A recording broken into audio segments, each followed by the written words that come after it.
use windfalls wisely. So by that, I mean when you come into money, whether it's unexpected or otherwise, but it's outside of the money you typically receive. So this can look like a tax refund, a Christmas time bonus, any of those things that are just extra money coming in. Definitely consider that when building and maintaining your emergency fund. So even if you just take half of that, half of your tax refund or half of the amount you receive in your bonus and put that in there, that can really expedite the process and getting you to your goal. It can help the balance add up much quicker.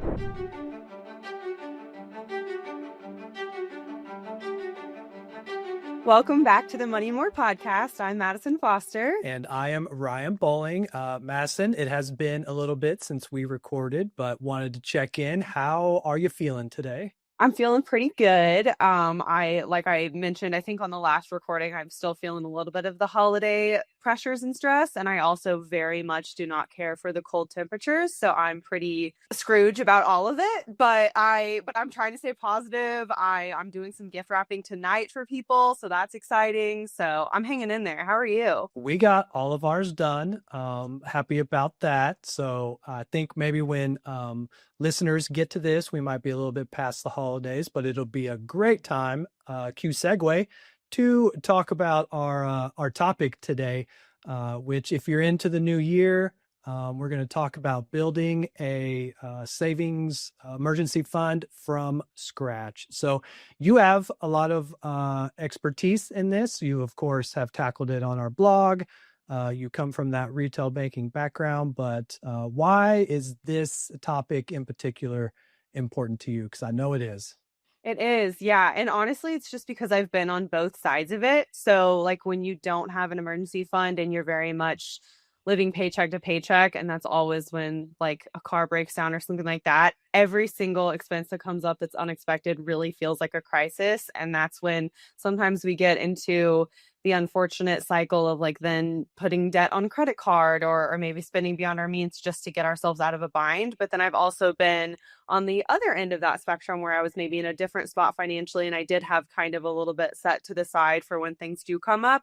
And the peace of mind that that provides is immeasurable. So because of that, it's really important to me to educate people not only on the importance of having an emergency fund, but how to get there, especially if you're like, I don't even have an extra dollar to my name right now. Yeah, I get that. Personal anecdote from my experience in the past.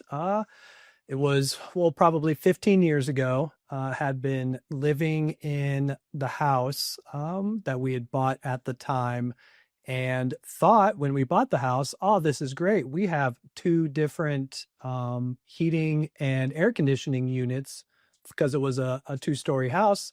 So each floor had its own unit. So for efficiency, yeah, that seems like a great idea. But when both of them went out at the same time, that was a pretty awful experience. Having to replace both units at the same time because they both went out was a cost that you just really cannot plan for. But this is going to help people get there so that when those things happen, so say maybe you've got a 3-story house and you've got 3 units and you need to replace every one of them, you can be prepared. So Madison, dive into it. Get us started. For sure. So I think people oftentimes get a little bit intimidated just because of the standard recommendation, which is what we recommend as well, 3 to 6 months worth of expenses. And that's a great starting point. And that seems sometimes insurmountable. I mean, if you really start to add up all of your expenses over a 3 to 6 month period, that's not a small amount. But in reality, even just saving $500, $1,000 as a starting point can make a really big difference when those things do come up. Depending on what it is, of course, it may not cover it in its entirety, but it may make the difference between putting all of it on a credit card. And for some more minor things that come up, it can cover all of it and you don't have to dip into your regular like expense account, which is awesome. So essentially what an emergency fund is a separate savings account where you keep money specifically for things that are unexpected. So that doesn't mean things that you did not plan for. It means that things that you could not have planned for. So like in your case, when those things went out, you may have known that that was a possibility, but that's not something you really could have anticipated happening, especially at the same time and in the time frame that it did. So that's something we would definitely consider an emergency that an emergency fund would would be used for. So in my household, and of course, I've been in the workforce for 20 years now, so I've had some time to build this up. But we do subscribe to the 6 months. That's what we keep in an emergency fund. Um, we also, not that we don't like, also plan for things like the occasional vacation and things like that. But we boost it oftentimes when we get a tax return back. We help offset some costs of, like, pay your personal and property taxes, so that whenever you get a tax return, put it back. We use that to sort of boost the emergency fund that we have, especially as, keep in mind, you probably hear a lot about inflation and rising costs. Don't forget about that stuff. That 10 years ago, if you did have 3 months step back, nowadays it's probably not the same. So you should probably be increasing your emergency fund as maybe the value of your house appreciates, as the cost of living increases. So don't forget to make those adjustments to what you think is how much you need to have in reserve. But yeah, I've reached the point in my professional career where we do keep 6 months. Highly recommend that to help you sleep a little better at night. But some people may just be starting off. So if you needed to do it from scratch, like you said, where do you begin? Yeah, well, we have a few steps for you today. The first thing I think is important and impactful to do is kind of define what an emergency fund is to be used for and what is an example of a true emergency, because I think sometimes people that gets kind of misconstrued or muddy. So, you know, a pet gets sick or injured unexpectedly, car breaks down unexpectedly, medical bills, emergency travel, a necessary appliance like maybe a washing machine or a stove breaks. Those are all things that are considered emergencies in the context of an emergency fund. Something that you've just been really wanting a long time, a new PlayStation going on sale, not an emergency. So we can definitely have a different fund for that and have like a fun money account or whatever. I'm all about having an account that's just for fun things like that, but that needs to be separate from our emergency fund. And they can emergency funds can live in a couple different type of accounts depending on your situation and on how you want to handle it. So they can be in a savings account, especially I would recommend a high yield savings account so you're earning interest on that money while it's sitting there, a money market account, or even some of it in CDs. I say some of it when it comes to CDs just because you do want to keep some of that money liquid. Like you obviously need to be able to access it fast, which is one of the few drawbacks of a CD. So maybe that's if you get to a great spot financially and you're beyond that 6 months of expenses and you just want even more of a cushion, you could put the excess in like a CD that might earn you even more interest than like a high yield savings. But I would always advocate for having at least part of it in either a savings account or a money market account just so that you can access it quickly should you need to, because that's kind of what it's designed for, is to dip into when needed. So starting with that, step one is to set a goal, and it needs to be realistic for your situation. So obviously an 18-year-old that's just starting college, their goal for an emergency fund might not be the same as someone who's 65 and about to leave the workforce. So break it down into bite-sized milestones, just like we've talked about in previous episodes. That's the best way mentally to kind of achieve those goals.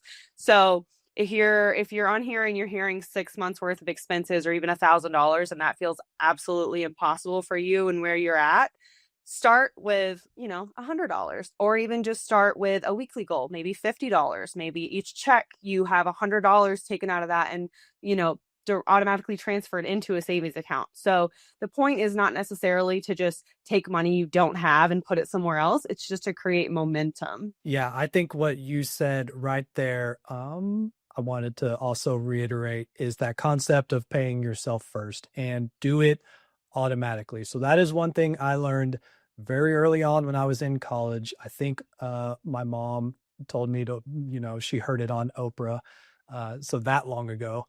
But pay yourself first, and do it automatically. So when you get a paycheck, take either a start with a percentage or a set amount if you want to do a set amount. I like a percentage so that it adjusts as your pay adjusts. So 1% or 2%, send that directly into a savings account so that you don't even know that it's gone. And I think that is, when you're starting from scratch, like totally is step one. Pay yourself first and set that goal. Okay. Step two. Yes, and we will touch on more on that later as well. But yes, step two, this is the one that a lot of people don't want to do. It's not necessarily the most fun, but it really is a game changer for your finances as a whole, but especially when you are trying to create an emergency fund, track your expenses. So you can't save your money if you don't know where it's going. And a lot of people, unfortunately, do not.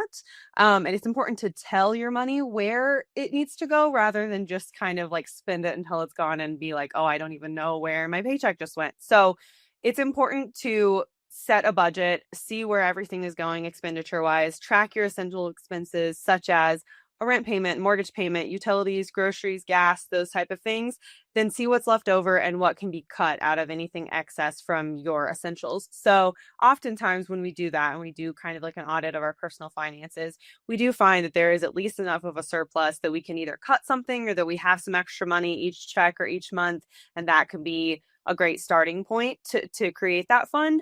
So maybe it's you have three subscriptions and you barely ever use one. You can cancel one of those streaming services and just stick to the other two. Um, certainly not saying like don't eat, but just if there's something that you can cut, and there typically is, that's a great place to start. And then it doesn't even feel like you're missing that money because it's something you were already spending to begin with. It's just now on something that's much more, I would say, positive and going to be good security for your future. So there are a bunch of online tools that help make this a lot easier than it used to be. So, I mean, in my house, we benefit because my wife she is in a bank accounting department. So she lives in spreadsheets and she does track our expenses. But if you're like me and the opposite of that, maybe you're a little more on the creative side and you don't enjoy spending so much time in Excel.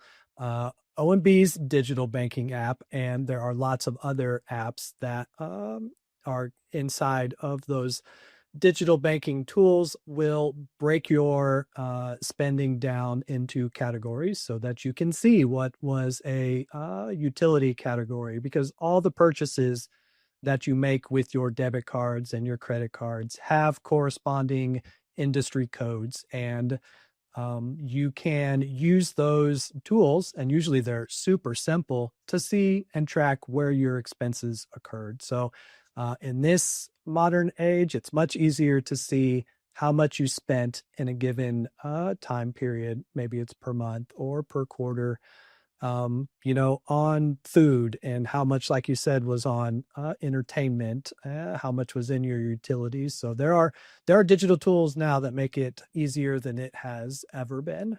Absolutely. Yeah, that's a great tip. All right, tip number three. What you got? Yes, so the next one on our list, tip number three, is to open a separate account. I will keep this one brief because at this point, for any of our listeners, I am a broken record, but I cannot stress enough the importance of keeping things separate, keep having accounts with goals and with titles in mind. And so the same goes for your emergency fund, just as much as we've talked about in the past, if not more so. Keep it in its own account. Like I mentioned earlier, a high yield savings account is perfect because you do earn interest on that money while it just sits there, but you also still have quick access to it. But it's just very important to keep it from your everyday expense account and just have it in its own spot. Yeah. So I will say maybe the perk of doing it this way. So, for instance, in my household, we have a checking account that is transactional, pay all the bills out of. And we've got a high yield savings account that we use for that emergency fund, um, that is much larger. So it gains more interest. So, the fun thing we can do is that when the interest is paid, you can have it swept over into that transactional account. And then you do suddenly have money for when that PlayStation goes on sale. So you can use the interest from your larger savings account to fund some of those things that wouldn't fall in that emergency category. And I highly recommend that, just for my own sanity. Absolutely. Yeah, that's a great tip. All right, tip four. Okay, so again, we kind of touched on this one as well, but to dive in a little more, start small. And then once you do start, stay consistent. So this has to do a lot with encouragement, encouraging yourself, getting encouragement from your support system, but even $10, $50 a week really adds up. So like Ryan touched on, use technology, use Roundup apps, use pay yourself first method when you're receiving your paycheck and doing automatic transfers, different things like that just to make it easy for you, but where it's still being prioritized.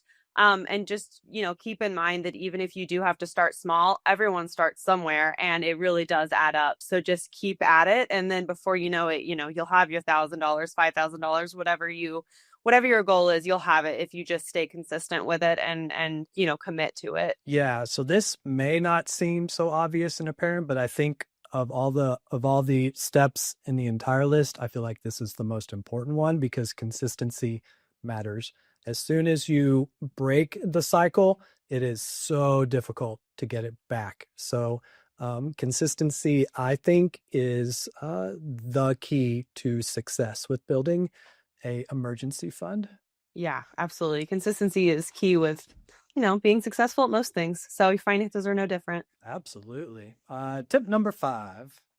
Tip number 5 is something you kind of teased earlier in the episode, but it is just to use windfalls wisely. So by that, I mean when you come into money, whether it's unexpected or otherwise, but it's outside of the money you typically receive. So this can look like a tax refund. Maybe your workplace gives you, a Christmas time bonus. You get a gift from a family member. Any of those things that are just extra money coming in, definitely consider that when building and maintaining your emergency fund. So even if you just take half of that, half of your tax refund or half of the amount you receive in your bonus and put that in there, that can really expedite the process and getting you to your goal. And then of course you leave yourself a little bit to spend or to reward yourself, whatever.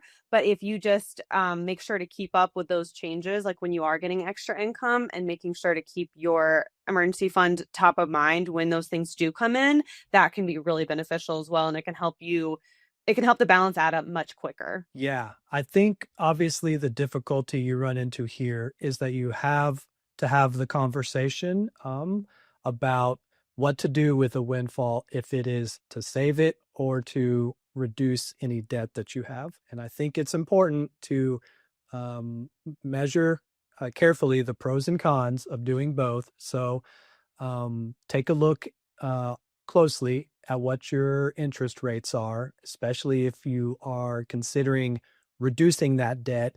If it is like credit card debt and the amount you're paying on it is really, really high, then definitely you have to consider that. If it is maybe something you would qualify as a good debt, like your mortgage, where your interest rate is far lower, then probably a good idea. Take that windfall, put it into your savings account so that you can enjoy that interest and the benefits of compounding interest. So, do you have a? I think I probably said what you were thinking, but you got a preference or tips on how to use the windfall?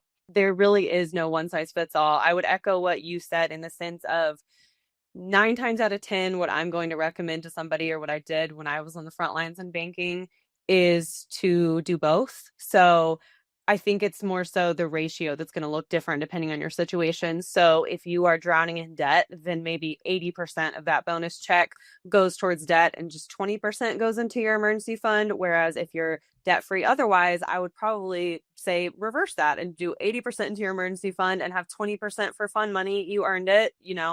But it's going to, yeah, it's going to be up to each individual, unfortunately, to kind of evaluate where they're at, see what interest rates are, because of course that is something that's kind of tough to navigate as you're doing both of those things kind of parallel to one another. But it is just as important to build an emergency fund as it is to pay off debt and become debt free. So it is kind of just a struggle of doing both at the same time, but it certainly can be done. Just the amount that you're putting towards both each month may look different depending on your situation. Yeah, I think the key thing you said there was that you do put something into savings, and that's important.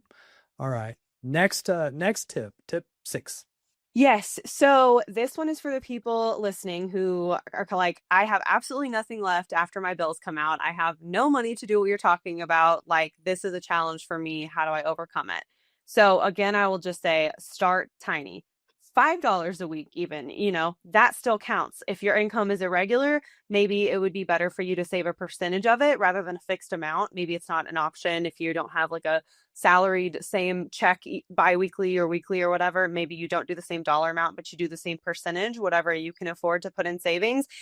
And another thing I would say is keep your emergency fund out of sight so you're not tempted to dip into it. This is certainly optional, but if you and it's rare, but if you genuinely don't have a single extra dollar to your name after bills, that might be one of those situations that we've kind of touched on in the past as well, where maybe you look into doing something as a second source of income just temporarily. So maybe that's doing some sort of side hustle or getting a part-time job in the evenings or something, just with the goal of building that emergency fund in mind. And then maybe you leave that venture once you have your emergency fund in place, but you're always going to kind of be caught in this cycle if you're just living paycheck to paycheck. And then, there's a reason they say when it rains, it pours. So then if something were to happen to your home or your car or multiple things at once, or bills come up or a relative needs help, it's really going to feel insurmountable or cause you to be in even greater debt than if you kind of do the tough things now to get yourself in a position where you kind of have that nest egg over to the side that you can touch if you need to. Um, but one thing I will say as a caveat to that is it's also extremely important to keep your emergency fund out of sight so that you're not tempted to dip into it. And that can look different for different people. There are, of course, tools that you can use within like your online banking. You could hide accounts from your view or whatever you need to do. I know what I personally do as just an extra layer of keeping it separate. I bank here locally, and that's where my main accounts are, like my checking account. But I do have a high yield savings account that is for my emergency fund. And it's actually an online account. Like there's not a branch even in this state. So there's not one anywhere near me if I were to need to go in or use an ATM at their branch or anything like that. There's not one. So I of course still have access to it. I can transfer here to my checking account locally, but it causes a little bit more of, a pause for thought when I'm doing that and a little bit of a delay there. And I did that intentionally. Just because I think it's really helpful for people, especially again, depending on what stage of life you're in, to just make sure that you do whatever you need to do in your personal situation to make it to where it's like out of sight, out of mind, but you're still prioritizing it. And so that's a system that's worked for me, but it can, and that's not to say that you can't still house it at your local bank or where you have all your other accounts. But I just wanted to earn higher interest and I wanted it completely separate. So my emergency fund is in a completely different bank. No, I admire that discipline, and we also do something similar. We have our main checking account is at one institution. Our savings account is at a different one. So we do utilize something similar to that. There are, of course, like you said, advantages to doing it that way, and then, like you said, it adds another step when you want to try to access it. And a lot of times, banks will set some limits on how much you can transfer, so it can be an impediment sometimes if you need to make a really large transfer, but oftentimes what it does is it keeps you from doing the very small ones that would get you into trouble. So I think that's solid advice and also it's a good idea to shop around and see what's available at other banks, so that you got options when it comes to your accounts and your finances. All right, tip number 7. Well, my favorite number is 7. So, of course, I have 7 tips for you guys today. So, our seventh and final one is again something we touched on briefly, and it's just to reassess as your life changes. And this is not specific just to your emergency fund. This is something that I would say is crucial to do for your finances as a whole. But in the context of what we're talking about today, reassess that emergency fund as your life changes. So, life is constantly changing. And what I mean by that is things such as maybe you get a new job and your income changes. Maybe you have a new child. Maybe you move into a different residence. You buy a house or you rent an apartment. So just reassess that savings goal. And if it still matches, however many months worth of expenses that it was designed to be, make sure it's still adequate for what you need. And make sure it still covers your baseline essentials. And then also, like we said, this also needs to include adjusting for inflation and any cost of living fluctuations. So for most of us, especially like us renters, my rent typically goes up each year or two. Inflation is very prevalent and prices are constantly changing. So doing a yearly at minimum check in kind of with your finances and with where your life is at and seeing if your savings goals still align with the other areas of your finances is really, really wise to do. And more often than not, you'll find you need to maybe increase how much you're putting towards your savings each year. But again, the most important thing, and what I can't stress enough, is just for those of you that don't have anything, stay consistent. If $10 a week is all you can afford, then that's what you need to do until you hit that first goal, whether it's $1,000 or whatever you need to see in there to get that momentum going. And then once you do get to a more solid place, that's when maybe we can look at increasing it if that's an option for you. Yeah, so I think a popular time, of course, to reassess is there at the beginning of the year. So if you're listening to this episode when it very first drops, we're still in the first quarter. That's a good time to take a look at your finances, get prepared for the rest of the year. So a great list of tips, but it's one thing to talk about these things. What does it look like in practice? So do you have any examples of what this looks like? Of course I do. So for those of you that maybe need a more tangible number to chew on. And this is just an example, of course. Again, it's going to look different for everyone. But say you save $25 a week. That's the most you can do right now. And you put that back every single week for a year. That gets you over $1,000. That's $1,300 a year that you have saved in this emergency fund. And that's not including any interest, assuming you've put it into a high yield savings or something that is interest bearing. That's not even including any interest you're going to earn. So that's for a lot of people, especially starting out, a fully stocked emergency fund. And almost all of us can go without the extra $25 a week if we just cut out, the subscriptions or the eating out every now and again. So it's really much more about progress over perfection and just staying consistent, just like most things with finances, just like we kind of talked about when we talked about paying off debt in an earlier episode. Every single deposit, no matter how small, is you choosing security for your future self. So it's getting you closer to where you want to be, and it's getting you closer to where you can be at a phase in your life where when something does go wrong or you do have to make a major repair on your car, it doesn't completely derail all the progress you've made, and you already have it kind of sitting aside waiting for that. And the peace of mind, like I said earlier, that provides is just really, it's awesome, and it's really important for people to have. And so another thing I guess I would say that kind of goes along with that, when you do reach those key goals, like say your first goal is $1,000 and then maybe you want to have a $10,000 emergency fund, however many goals you have, when you do hit one, make sure that you're acknowledging it and reward yourself.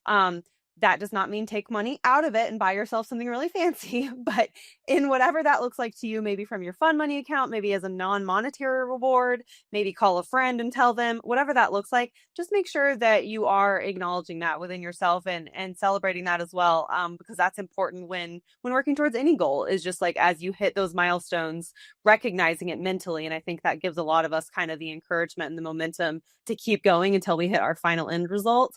Um, and if you're anything like me, then every time I hit one, I'm like, well, I'm just going to make the goal a little higher. And then it never ends. But, but just making sure that you're acknowledging it is really important. Yes, I love that idea of celebrating it. Whenever I hit like milestones in my 401k or savings accounts, to me, that person is my dad. So I will give him a call. We'll talk about it. Usually it has to do with how investments in a portfolio maybe have performed, or how rates are looking in what we're saving, because he's obviously now approached retirement age, and so he's just way down the track from me, but I'm following in those footsteps, and he gets it. He understands what those milestones are. So to me, that's my person. If you've got a person in your life that you're comfortable talking about your finances with, yeah, I love the idea of celebrating it and at least telling somebody so that they can be proud of you and you can feel proud. But we have reached now the end of the episode. You want to give us a quick wrap up of everything we've talked about so far? Absolutely. Yeah. So the biggest thing that I can leave you guys with, if you've made it to the end of the episode, thank you, is just to start today, start small, every single little bit matters. And the best time you can start, it sounds cheesy, but it really is today.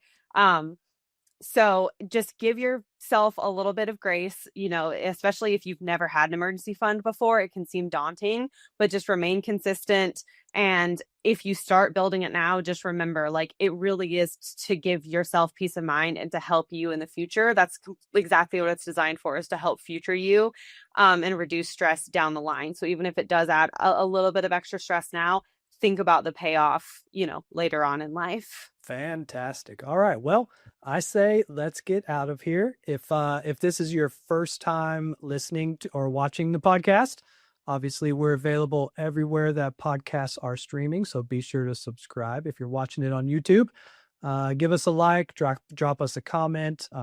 At some point, we'd love to be able to answer questions. So you can feel free to ask us any questions you got for future episodes. But for now, we will certainly talk to you later. Madison, have a great rest of your day. Yeah, you as well. See you guys next time. Bye. The Money and More podcast is owned by OMB Bank.